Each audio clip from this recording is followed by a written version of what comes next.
G'day, I'm Dr. Mike. When I'm not hanging out with Jake and Olivia at All About Animals, I'm working at Vet Products Direct. It's an online shop with thousands of discounted pet care products, and you can talk to vets and vet nurses who care about your pet as much as you do. Use promotion code ANIMALS to receive 5% off your order, plus free postage anywhere in Australia. I'll see you at vetproductsdirect.com.au and enjoy the show. This program is proudly brought to you by Vet Products Direct, Holistic Select and the Woolmark Company. Welcome to another great episode of All About Animals. I'm Jake and this is Olivia. Today we learn about the plight of the orangutans and how to help obese pets. And I challenge Adelaide 36's bicycle legend Luke Schensher to a game at the Adelaide Arena. After the show, make sure you go to our website and enter some cool competitions for your pets. And don't forget to follow us on Facebook and Twitter. We've got awesome stuff in store today, so make sure you sit back and enjoy watching All About Animals.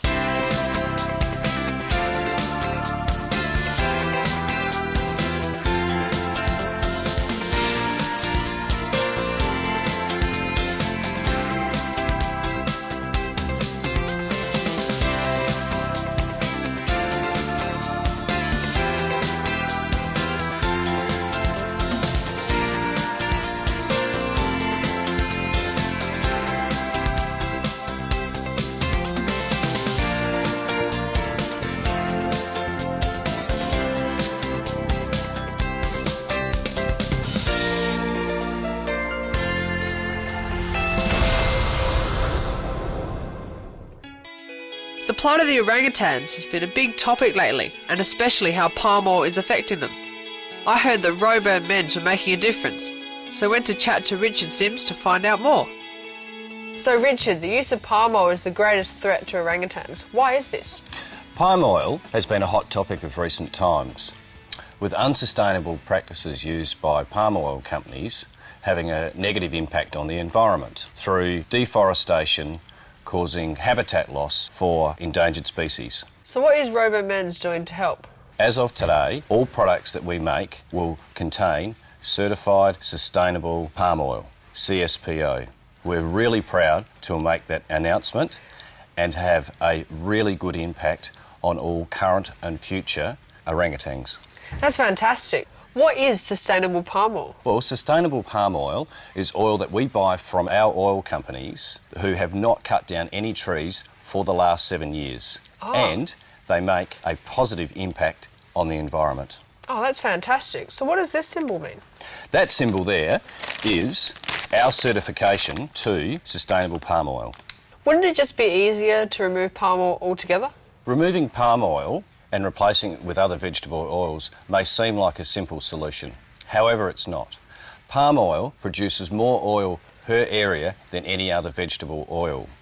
So by making the switch from palm oil to vegetable oil, we may very well cut down more forests.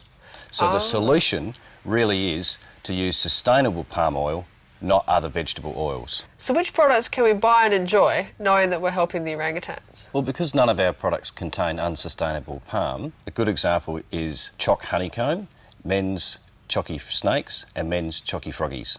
Well, Richard, it's good to know that Robern Menz is helping the orangutans. Jake, thanks for coming out today and learning more about sustainable palm oil. Time to eat.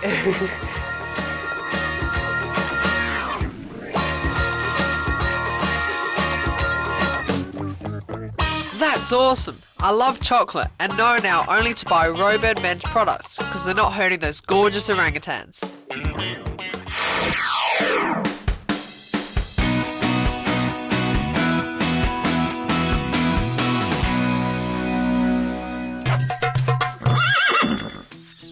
Now during winter, Kai has managed to get a few rips in his rugs, so I have to keep buying new ones. But wait, I found out that I can fix his rugs and save heaps of money using Rip Snorter. So Steve, when Kite's mucking around in his paddock, he gets a few rips in his rug like this one. I've heard that you can fix them. Yes, we can. I can show you how. How do you fix them? Simple. We have this product here. It's a two-part component. We have the reinforcing fabric and the repair compound. Yep. It's a simple, if you can use a brush, you can fix the tear. And I'll show you how to do it. Generally, we cut it, the repair fabric, over the tear that you have, generally about that much of your thumb. Yep. So you just mark that out there.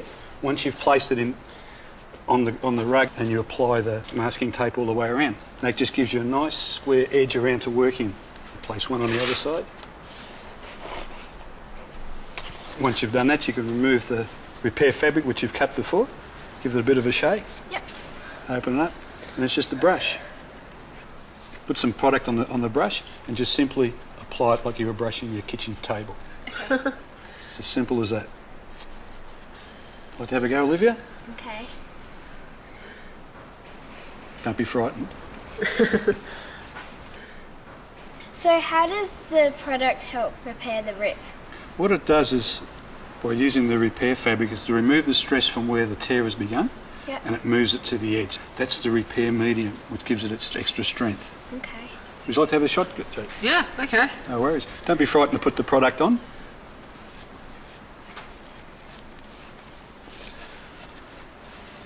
So what happens next? The next process is to apply the repair fabric over the top of the tear. This is the piece that you cut earlier.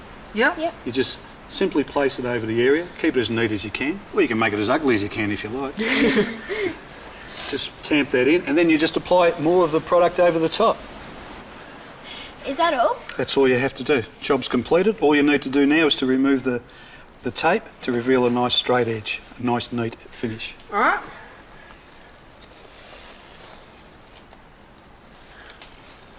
Just wait for it to dry, put it back on the horse. How long does it take to dry? Generally overnight, 24 hours, but if you're in a hurry you can force dry it with a hairdryer, as long as it's not too hot and you don't hold it too close. Okay. So it just dries by air movement. For more information, go to ripsnorter.com.au. Today we're back at Para Hills Vet Clinic to talk to Dr. Mike about overweight Oh, he's pets. a good dog. So Dr. Mike, Nikita from Parahoods Vet Clinic has brought in one of her patients called Tonka.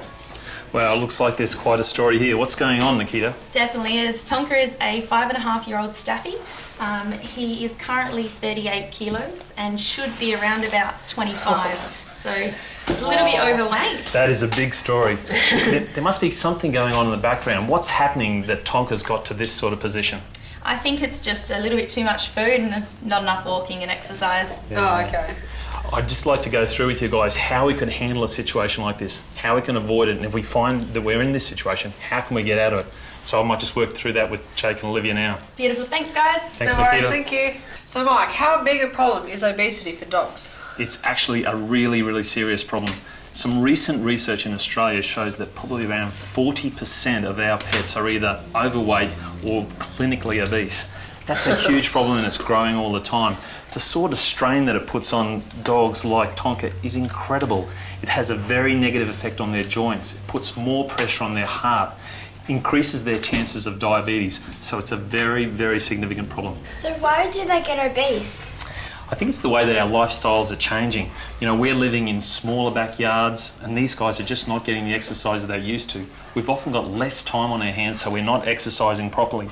Often the way that we show our love to them is through over-treating and overfeeding. It's just a combination of a whole heap of inappropriate diet and inadequate exercise that's leading to problems like this. Yeah, definitely. How do you know if your pet is overweight? It's an interesting question because people often think, I'll just put him on the scales and that'll tell me. The scales will tell you what the weight of your pet is, but it won't tell you whether they're actually overweight. For that, you need to look at your pet. And there's three key areas I want to show you. If you can't feel their ribs, if you can't see any waist, and if you see fatty bits around the base of the tail, those three things together will say that your dog's overweight. And what can help them? Really, it's a matter of talking to your vet. You need a long-term plan with this. It's not going to happen overnight. Really, the basis of a really good weight reduction program is going to be mostly about the diet and exercise.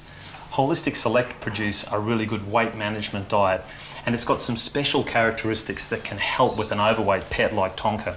It has 30% fewer calories than a normal adult food. Okay. It's also got some extra things you might not recognise them, but L-carnitine and taurine. There are special vitamins and minerals that you put in there which can actually help Tonka to metabolise the fat and get rid of it. All right. A couple of extra things it's got in it is double the amount of glucosamine, and that's something that can help with the joint health. Overall, it's going to help him to achieve a lean body condition as well as help out his joints. As far as weighing them, I really encourage pet owners to weigh their pets as they start this kind of weight management program and then monitor it on a weekly basis and so they can reward themselves that they're actually achieving something. In a program like this, we're really in there for the long term. It's going to take some time, even months, but it's going to be, the benefits are really going to be worthwhile for Tonka in the long run. Yeah. Wow, fantastic.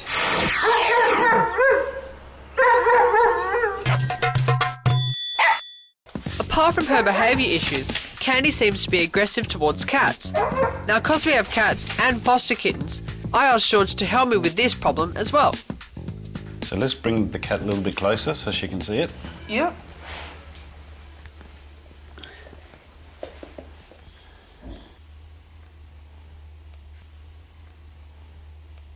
Okay, so that's a big step. We'll try and get her a bit closer now. Yeah. And see how we go. You just come in a bit closer. Yeah, sure.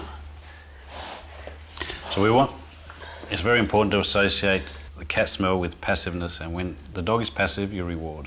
Okay. Good girl. So we slowly introduce a dog to a cat if it's been aggressive, and I think you'll find that there'll be a dramatic improvement very quickly. I think she's a bit scared of cats. Oh, you reckon? Now, in a relationship between a dog and a cat, the cat must be dominant. Yeah. It won't work the other way around because then they become a prey item and the dog chases them. So this is great. It's a controlled environment where we're controlling the dog and the cat. Now, this is going quite well. Yeah. I think we might try and get him a little bit closer. Come on, Candy. Come on. Good girl. That's fantastic. She's not really reacting at all. Gentle.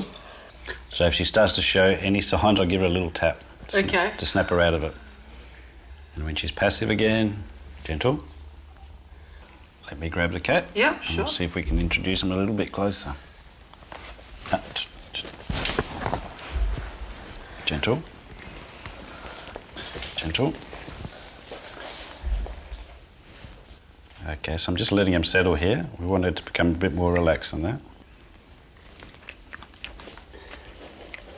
Gentle.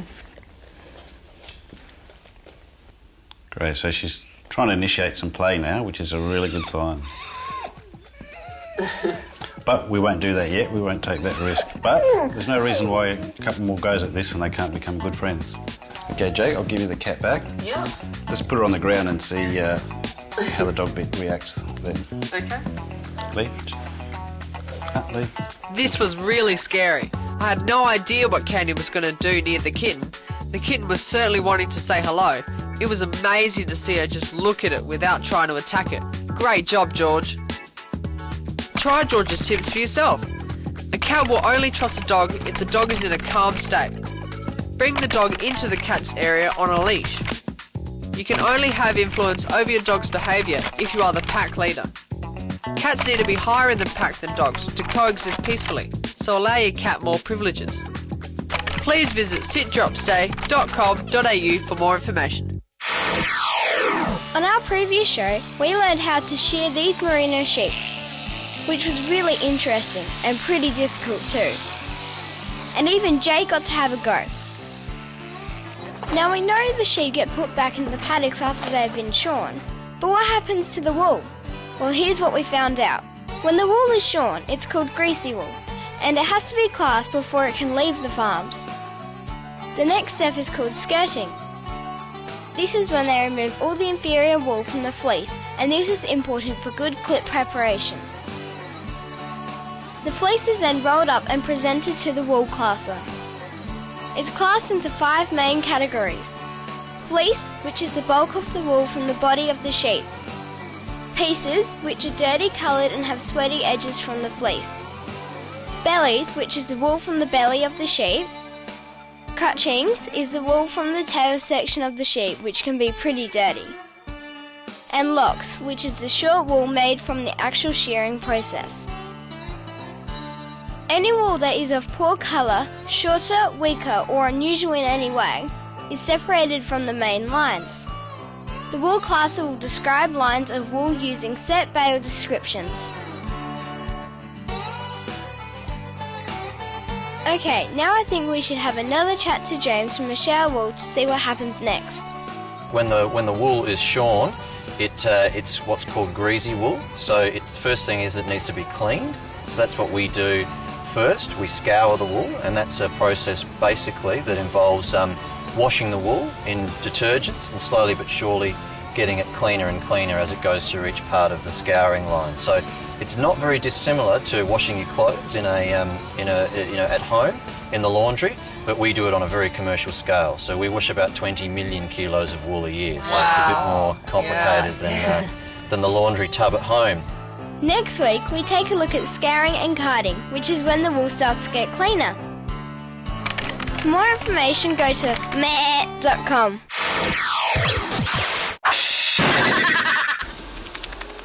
Hey guys, Hey. I've been looking for you all over town. I've got a joke for you though. Alright, nice hair by the way. Tell us the joke. What's a mouse's least favourite song? I don't know. Tell us. What's up, pussycat?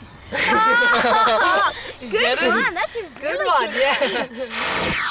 So this is Oscar, a happy, healthy young boy. But he didn't always look this happy or healthy. So Debra, what is Oscar's story?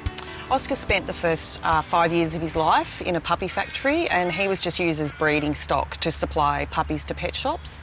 So the first 5 years of his life he had no social interaction or human contact or veterinary treatment. So when he was rescued he was very, very sick and traumatised. Oh, that's really sad. Are there organisations that monitor the way that people and businesses treat animals? Yeah, we do. We have laws in this country and organisations to enforce that legislation. Unfortunately, we're under-resourced. There are so many puppy farms and we just don't have the resources to get out there and enforce the legislation and make sure that these dogs are being treated okay. So what is Oscar's Law? Oscar's Law is a campaign to raise awareness and empower the public and just to let them know that we're actually factory farming dogs in this country to supply pet shops and internet sites.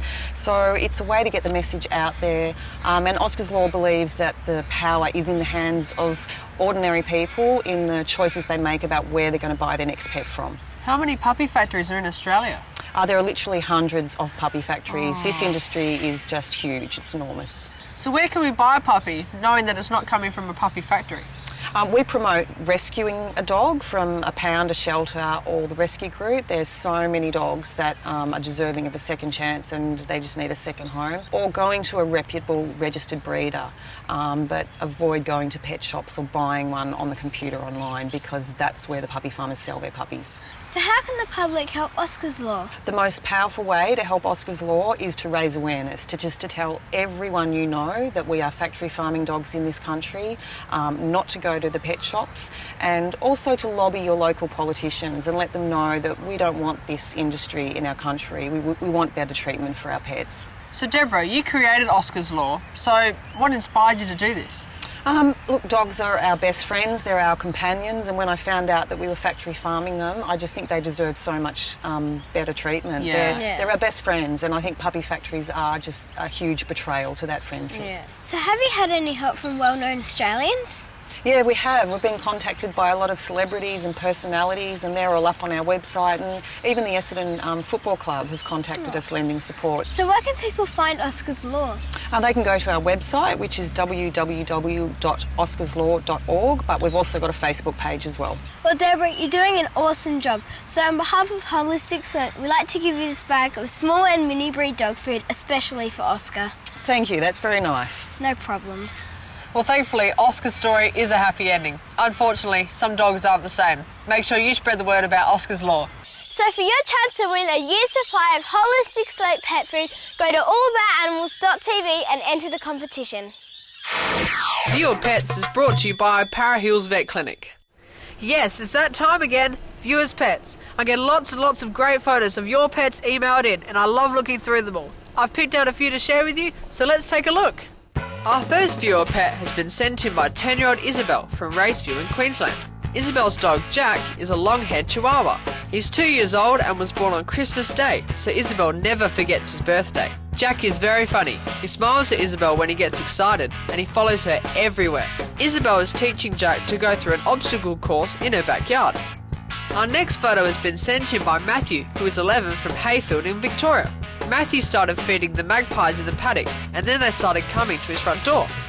The two magpies brought their baby chick to the door, so Matthew started to feed her too. He named her Buddy. She comes most mornings and especially loves crickets. She now flies onto anyone's arm and sings to Matthew. Our last but certainly not least viewed pet has been sent in by 8-month-old Sky from Nambrock, Victoria. Stormy's a husky cross Malamute. She absolutely loves water. She loves to give Sky kisses and makes Sky's mum chase her around the yard after being naughty and digging holes. So to have your pet on our show, just email info@allaboutanimalz.tv with 3 photos of you and your pet, 5 things about your pet, and your name, age, suburb and state. And don't forget to enter our awesome competitions. Go to www.allaboutanimalz.tv. Hi Luke, it's so great to have you back with the 36ers. Can you tell me some of the teams you've played for? Thank you, it's very good to be back here in Adelaide. I've played for a lot of teams around the world. I played for Chicago Bulls in America, also Portland Trailblazers, and then in Australia I played for Perth Wildcats and the Townsville Crocodiles. Hang on, I just can't hear you. Let me grab my chair. Sure. That's much better. Much better. Now I have to ask one question. How tall exactly are you? I'm 7'1" on the old scale, or 216 centimetres. Wow, that's really tall. Have you played against anyone taller than you? I have actually. I played against Yao Ming, who's a Chinese player, who's 7'6". Wow, that's very tall. Yes. America is the home of basketball. What's it like to play in those huge stadiums? Yeah, it's very exciting. I was lucky enough to play in front of 70,000 people at one game, so it's a great experience. So when did you think basketball would become your career? I played a lot of sport growing up, and I really wanted to play AFL football for a long time, so it wasn't until high school that I decided that basketball was something that I wanted to do for a career. So Luke, what advice would you give to young basketballers like my Sturt Sabres team? I would definitely say eat all your vegetables so you can grow up healthy and strong, and make sure you work hard and enjoy playing sport. Now finally, since we're an animal show, what's your favourite animal? Well, I grew up on a farm and I had a lot of animals growing up. I had cows and sheep and chickens and ducks, dogs and cats. So I think out of all those, my favourite animal growing up would have to have been my Border Collie, Sheena. She was a lovely dog, a black and white Border Collie, and we had a lot of fun together on the farm. Oh, I love dogs, and especially Border Collies. Yeah, they're beautiful dogs. So you ready to take on my basketball team? I don't know, I was just having a look at you guys. You look pretty good. All right, let me just go and get changed. Okay, let's do it.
Awesome hanging out with Luke.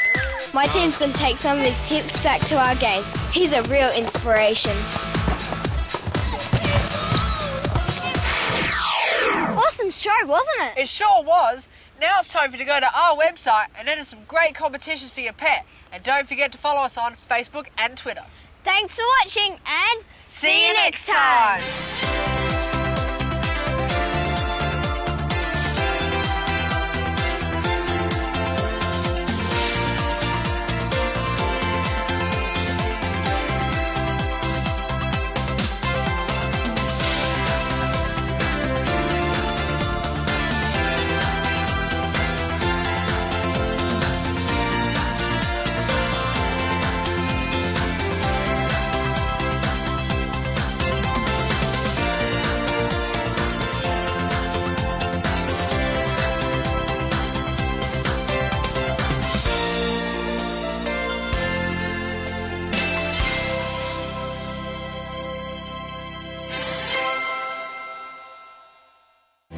Lovers from around the globe are wrapping themselves into the record books. The Woolmark Company presents the world's longest social scarf. Join us at wrappedinmerino.com.